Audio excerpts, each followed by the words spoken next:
یہ رات کے 1 بجے کا وقت تھا جب عدنان اپنے بھائی کے کمرے کے پاس سے گزرا تو اسے اندر سے ہلکی اور دبی ہوئی سسکیوں کی عجیب سی آواز سنائی دی۔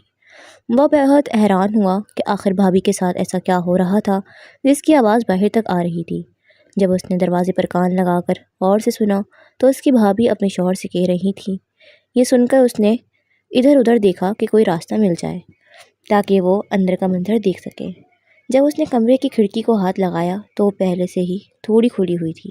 اس نے آہستہ سے کھڑکی کی سرکائی اور اندر جھانکا تو دیکھا اس کے بھائی فیضان نے اس کی بھابھی سدرا کو بالوں سے پکڑا ہوا تھا اور وہ بہت تیزی سے حرکت کر رہے تھے۔ یہ منظر دیکھ کر عدنان سے برداشت نہیں ہو رہا تھا۔ اس کا دل چاہ رہا تھا کہ کاش اس وقت بھائی کی جگہ وہ خود ہوتا۔ عدنان کی عمر 20 سال تھی اور کم عمری میں ہی اسے بہت سی باتوں کی سمجھ آ گئی تھی۔ ایک رات جب وہ پانی پینے کے لیے اٹھا تو اس نے بھائی اور بھابھی کو اسی حالت میں دیکھ لیا تھا، حالانکہ اسے وہ سب نہیں دیکھنا چاہیے تھا۔ اس واقعے کے بعد اب اس سے اس چیز کی عادت سی ہو گئی تھی اور یہ سب دیکھ کر اس کا دل زور زور سے دھڑکتا اور عجیب سی بے چینی میں مبتلا ہوتا جا رہا تھا۔ عدنان 20 سال کا ایک حساس اور سمجھدار اور لڑکا تھا۔ وہ اپنی تعلیم میں اچھا تھا اور اپنے مستقبل کے لیے بڑے خواب رکھا تھا۔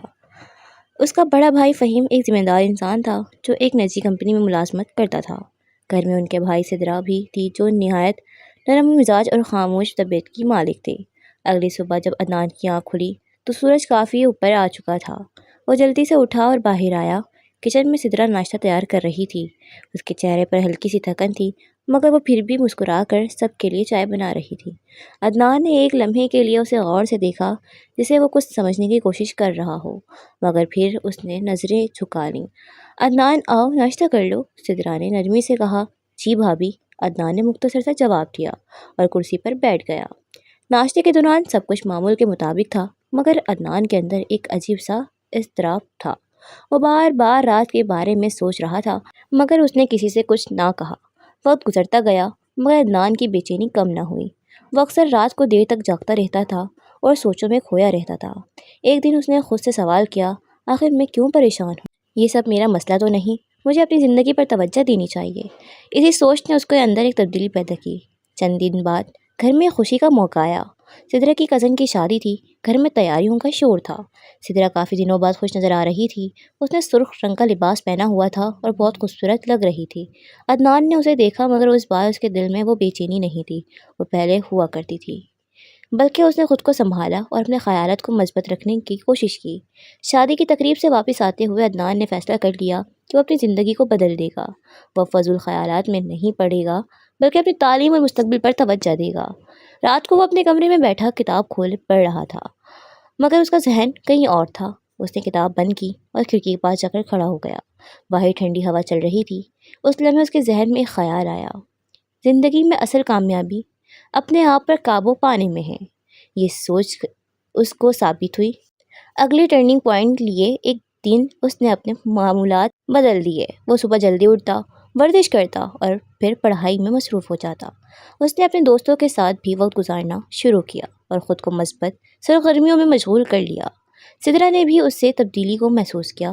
اس نے مسکرا کر کہا، عدنان، لگتا ہے تم کافی بدل گئے ہو۔ عدنان نے ہلکی سی مسکراہٹ کے ساتھ جواب دیا، بس بھابھی، زندگی کو سنجیدگی سے لینا شروع کر دیا ہے۔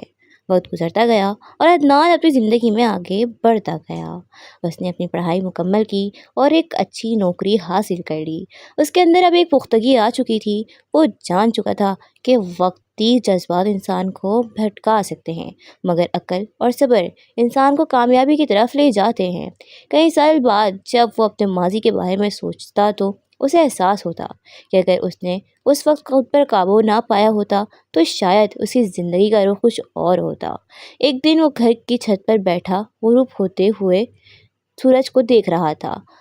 ہلکی ٹھنڈی ہوا چل رہی تھی۔ اس نے آسمان کی طرف دیکھا اور دل ہی دل میں شکر ادا کیا، شاید یہی اصل جیت ہے کہ انسان خود کو سنبھالے۔ اس نے آہستہ سے کہا، اس کی زندگی اب پرسکون تھی اور اس کے دل میں کوئی پچھتاوا بھی نہیں تھا۔